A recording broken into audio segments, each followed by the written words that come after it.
last Saturday night, Luang Pa gave a Dhamma talk, and one of the turns of phrase that he came up with that I've been reflecting on quite a bit the past few days.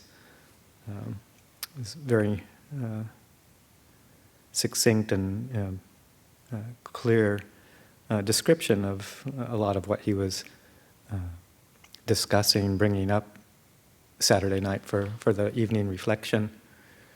And it was a phrase that, something like this, I hope I don't do it injustice, but that he was talking a lot about practice and method, and the fact that we don't tend to be such a method-oriented kind of practice. That's not taught so much here in our Ajahn Chah communities.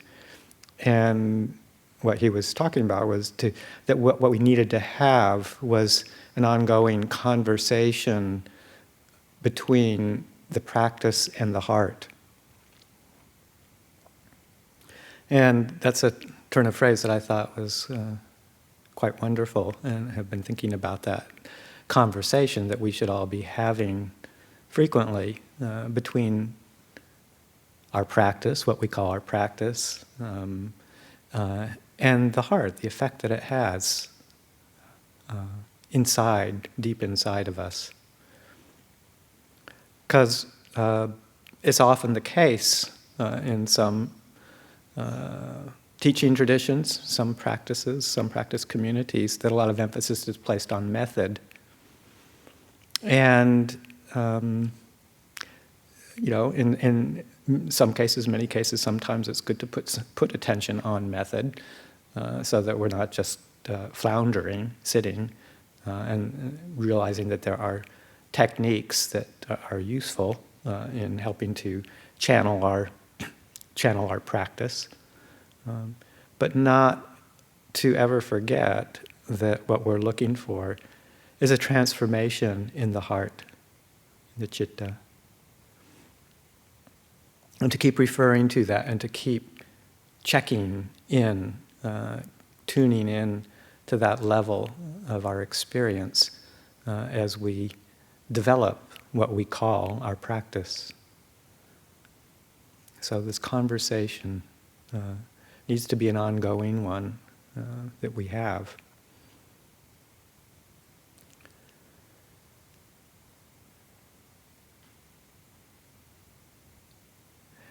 I was thinking of this also in relation to a topic that's been rumbling around in my mind for a little while, that about the parami of adhitthana, determination. And there's a number of ways that we can reflect on that parami, that developing that quality of determination of adhitthana. And classically, oftentimes,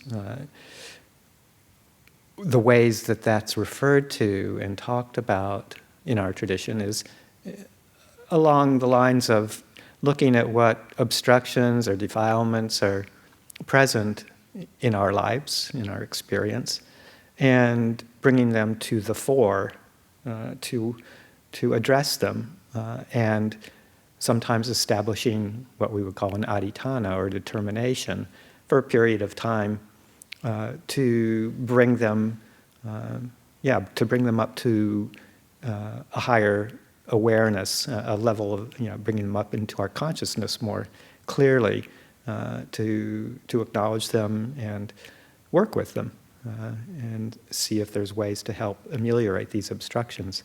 So we may choose for a period of time to,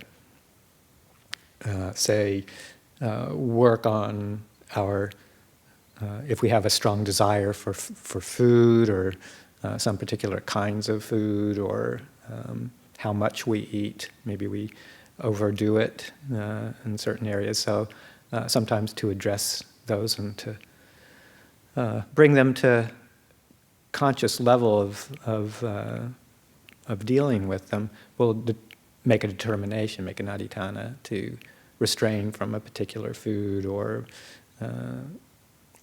something along the lines of the food experience for a period of time to see what the effects are. Or we might make a determination to sleep less. Maybe if we find ourselves overindulging in sleep or taking too long a nap in the afternoon, to in some way curtail that, get up earlier, or on the days that we don't have morning puja, to still get up at the same time that we would to make it to morning puja and continue our practice as we would in that situation. So making a determination again for a period of time and seeing what the effects are.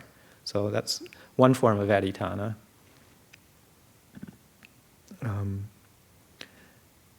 It's sort of a method-based, it's a practice-based adhitthana, kind of a one that we do for a short period of time or maybe a little bit longer. Another form would be a certain kind of practice, taking up certain practices, sitting for certain periods of time. Like in the Tibetan tradition, they also have other practices that they do of like 100,000 prostrations, 100,000 Vajrasattva mantras as part of the initial training in that tradition. So making a determination along those lines, following through with it, can be a useful way for people to channel energy, to direct themselves, to set some boundaries in a very concrete way. Incidentally, whenever I think about the 100,000 prostrations in the Tibetan tradition, I'm reminded of an Ajahn Sucitto comment about the Theravada practice, or the Theravada equivalent, since we have a strong practice of following the Vinaya very strictly and setting up those precepts is one of our boundaries, our limitations, that he calls that practice in the Theravada tradition the 100,000 frustrations that we experience. I've always liked that turn of phrase. But so there are some kinds of activities like that we can call an adhitthana. And there's also, I think, a more long-term kind of adhitthana that particularly speaks more to my heart. And you see that in long-term determinations for practice or for how we live our life, the qualities we want to develop over a long period of time. I think of Ajahn Chah's adhitthana, in a sense, to when he, in his early days, or in his determination to ordain, because he wanted to use this lifetime to devote himself to practice completely for this entire lifetime, that no matter what circumstances he found himself in, he said, just for this lifetime, I will do what I can to realize the ending of suffering. And this was an overall long-term adhitthana for the rest of his life. Or the Buddha's adhitthana, at least as the story goes anyway, as he was developing his practice and his explorations in his years before he was enlightened, then coming to the final stretch, essentially, of making that determination to sit under the Bodhi tree and not move until he had attained his goal of complete enlightenment. These are incredibly inspiring long-term determinations. And sometimes, we can get kind of so inspired by them that we make those very, very strong determinations ourselves. And I was inspired by Ajahn Chah's very much so. Of course, I was inspired by the Buddhas too, but I think I realized that I don't have quite the parami to sit until I become fully enlightened. I don't think that's a wise one for myself, or for probably most of us to take up, given the where we are with our practice. So you have to know what's wise, what's doable, what's reasonable in terms of developing these adhitanas for the long term. And one of mine, or kind of the adhitana I'm working with these days, is just developing that, again, that long-term sense of in it for the long haul, and doing what I can in whatever way I can to just bring a sense of presence and awareness in every posture. We've been talking about that a little bit in the past readings, the past few days, of developing the practice, developing a sense of mindfulness and composure, sati and samadhi, in every posture, to make it as continuous as one can, to just move through the world with that sense of presence and awareness, and to be very attentive to the defiled mind moments, the obstructions when they arise, and to release them as quickly as possible. And just to keep doing that until I don't have to. So that's a long-term kind of adhitana, a long-term kind of determination. And in a way, to me, that's the kind of looking at the method or the practice, talking in conversation with the heart, looking to see what it is that we pick up to do maybe in the short term, and never forgetting the effects that it has in the heart, and which is our long-term orientation.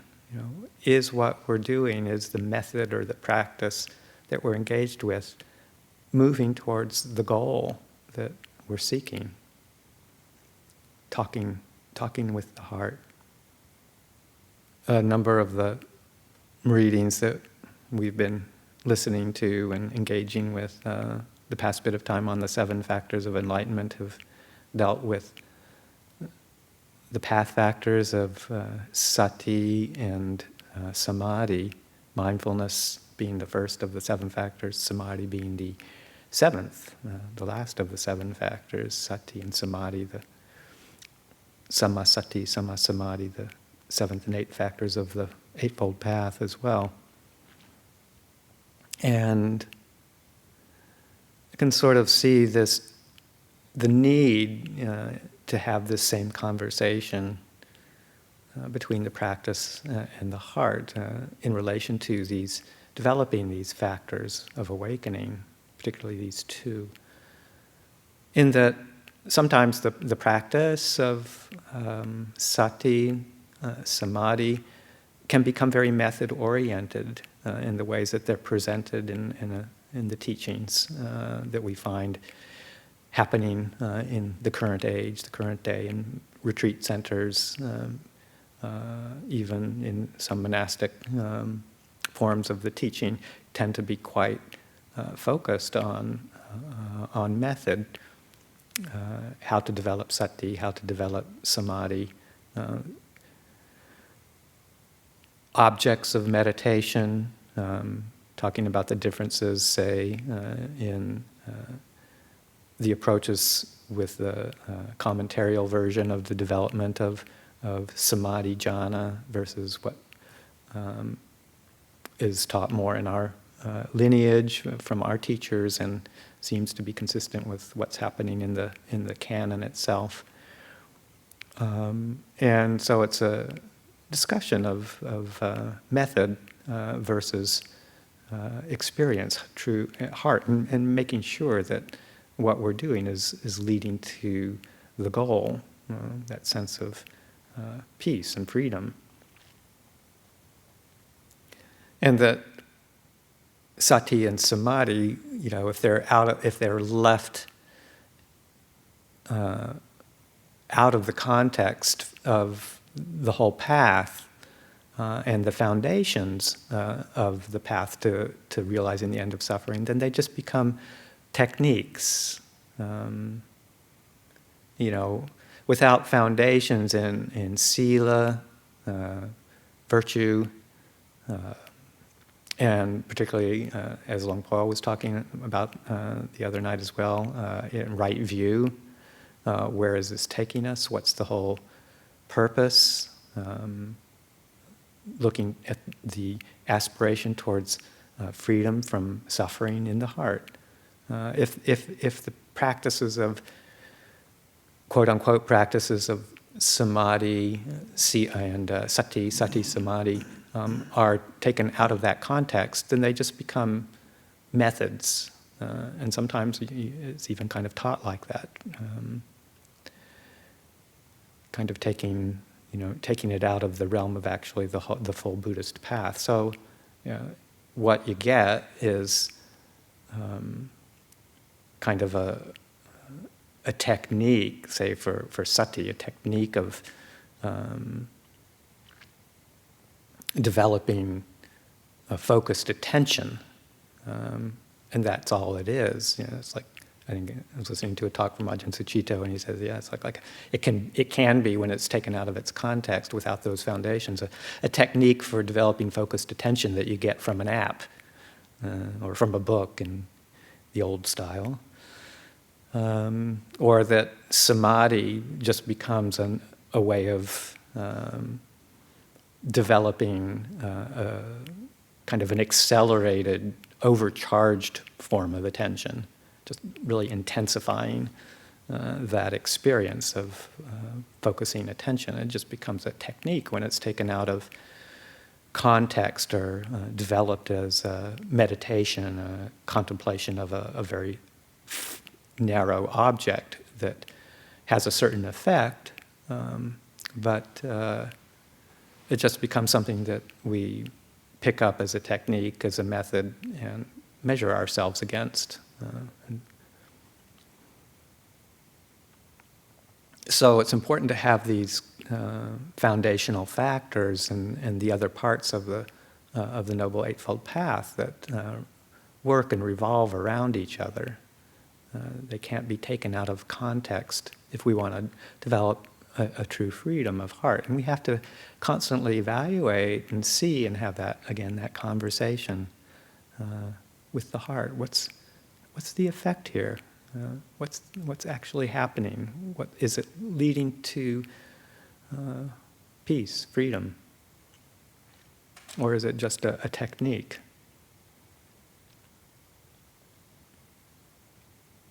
I think there was a talk from quite a long time ago that Ajahn Amaro gave, and it was about sila. And I think the title of the talk, because one of the phrases that he brought up was like life without sila is like a car without brakes. So pointing to the importance of watching the heart or watching the mind in the presence of virtue and seeing the effects of that. Just that in itself, that's not a technique. That's a way of living that we adopt that has a strong effect on the heart. So having that conversation, what's the effect of these activities? What's the effect of living a life of non-harming, living a life of honesty, living a life of consideration for other beings, of respecting others. What's the effect of that? Or the effect of generosity, the effect of giving. Can we really truly experience a freedom of the heart without being able to offer generously of our time, of our of our lives to assist, to help other people, and seeing, reviewing, considering the effects that that has. When we look back at that, when we pick up that contemplation of sila, that contemplation of chaga, nusati, what happens in the heart? What's the experience? Usually when I do that, it's a natural opening, gladdening, settling, uplifting in the heart. Right view, just knowing the context of having that foundation so that we have a reference point. What's the purpose of this all? The fact that we can make a difference by applying ourselves, by applying our attention and our energy in fruitful ways, and that it can lead to the understanding of dukkha and the transcendence of dukkha.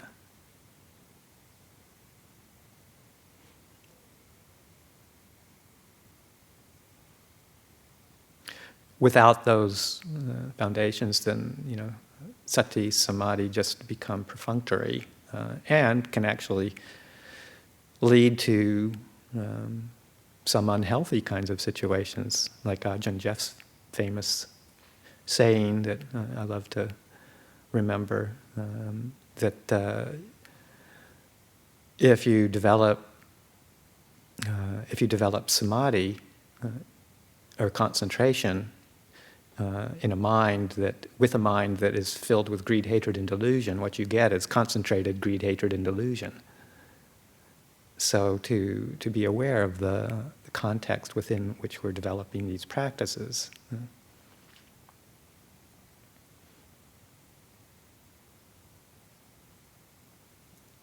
So that's making sure that the practice is in tune with the heart.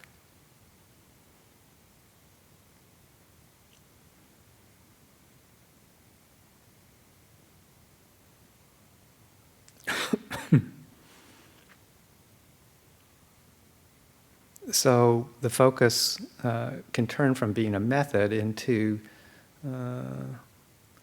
looking at our experience with our day-to-day life, our day-to-day practice, and seeing what it is that brings about that settling, that gladdening, that setting up of the heart, the citta, the mind, that allows it to settle and move into ease, to move into a sense of stillness, relinquishment, and peace, and setting that up and moving with that, rather than necessarily starting with a method to apply, but just on its own, without referring back to the actual experience.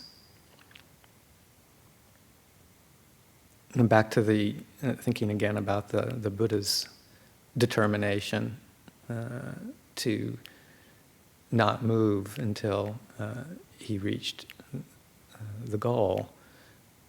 And then the night of his enlightenment, he wasn't sitting down and practicing a technique that night. He sat down and because of the strength of his mind over the years of searching and reflecting, practicing. The first watch of the night was spent reviewing the innumerable, the unfathomable number of lifetimes he had had, in various forms of rebirth, and the suffering that he experienced since essentially an indeterminable amount of time, since beginningless time in a sense. And it was a review of that constant rebirth, suffering, and the relentlessness of that, that was the contemplation of his first watch. And the second watch being kind of applying that same reflection on the arising and passing away of all beings according to their karma, and the relentlessness of that, the pain, the suffering, the difficulty of that unending process. And that those first two watches, it wasn't him sitting down and watching his breath necessarily. He was really actively looking into his heart, looking at the effect of living in ignorance and living in pain and in dukkha over and over again. Just examining this on a very experienced level. And then the third watch of the night, that determination to understand this suffering, understand the cause of it, understand the path leading away from it, out of it, and realizing the end of suffering by seeing the asavas, the outflows, the taints of sensuality, of becoming, of ignorance, and how they supported this continuous engagement in samsara, and how the heart just decided it had had enough and started to release, to let go of these outflows, to let go of the interest in sensuality, to let go of the interest in being, becoming, and to see clearly, fully, with the knowing mind, the knowing heart, how this came to arise and how it comes to pass.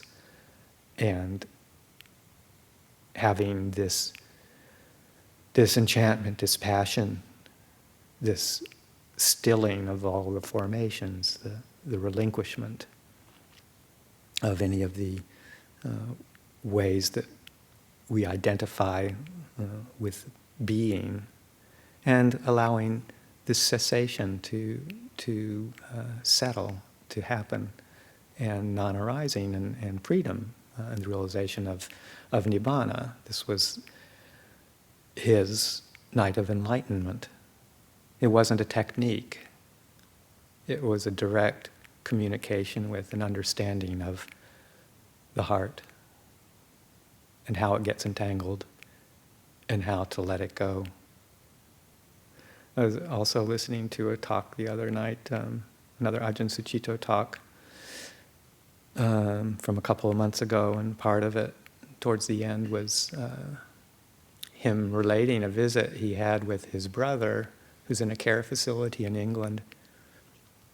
And his brother has Parkinson's disease as well as Alzheimer's. Sometimes that combination comes up, and it's pretty intense double whammy. And he's at the stage now where he is essentially unable to communicate, pretty much doesn't respond, I guess is still sitting up, obviously taking in nourishment, but just, very impaired cognitively and physically from both of those diseases. And he went to visit him, this was back in January, and sat down and just, knew it wasn't going to be real easy, but started to communicate, talk a little bit. I'm not sure what he said. He didn't mention that in the talk he was giving, but wasn't getting any response. Just kind of blankness, no response. whether it was getting in and just not able to be responded to, or whether it wasn't getting in and not being able to be responded to. There just wasn't any kind of engagement or activity of conversation or acknowledgement even of the little bit that Ajahn Sucitto was trying to communicate verbally with him. So he let that go, realizing that it's not the way to communicate.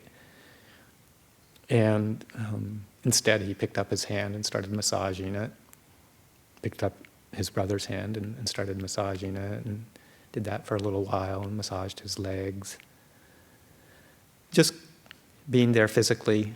And then after a little while, he started, maybe it was sometime during that, I think he said after about 10 minutes or so, his brother all of a sudden started to try and verbally communicate. And what he said didn't make any sense, but it was a clear coming to of consciousness, presence, awareness of that there was something going on, that there was somebody else present, just through this tactile gentleness. And then after a little while, I think, as he told it, he started chanting, softly chanting some verses on metta, loving kindness. And after some time, maybe it was even, I think he said maybe even an hour or so of just being there, not trying to verbally communicate, but just softly chanting, massaging. His brother lifted one of his own hands and took it over to Ajahn Sucitto's hand, which was resting on his other hand, and put it with it, joined all of the hands together in a gesture of communication and presence, responding to a whole different level of conversation at the level of the heart. It didn't have anything to do with verbal communication or intellect or ideas, concepts, all the ways that we usually try and communicate. It was a direct communication, heart to heart, that was what made the impact. So, just another example in my mind of what it is that we're all looking to do. This is where the meaningful communication happens, bringing experience to the fore and letting go of the ideas, the concepts, the methods, the practice, and tuning into where freedom from suffering actually happens.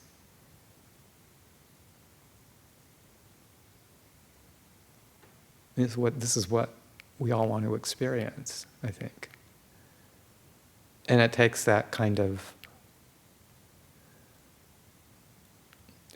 using, maybe some sort of gentle methods to steer ourselves in the right direction, but maybe not investing so much belief in it, not turning in our methods into just sila bhatta paramasa, just techniques, practices and precepts, or rites and rituals, but using whatever techniques we do use in conjunction with clearly tuning into looking at what's happening in the heart, steering it in a direction that leads to kindness and compassion and stillness.